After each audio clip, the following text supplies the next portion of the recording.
Hello guys, welcome to my YouTube channel Tech Made Easy India, presented by Banga Soul. In this video, I'm going to show you how I run a powerful sudo-enabled Linux Ubuntu distribution on Android using a Proot distro inside ZeroTermux.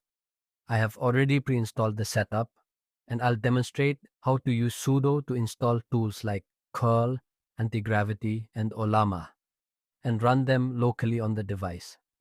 If you're interested in running a full Linux environment on your Android phone, make sure to comment below. I can create a complete step-by-step guide covering installation and deployment of Proot-based Linux distros.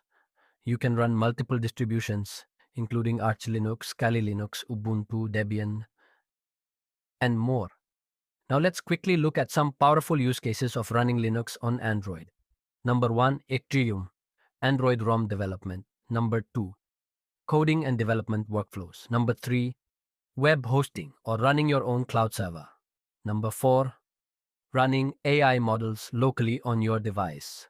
And many more, depending on your skills and use case. So if you want more content like this, make sure to subscribe, like, and comment on the video.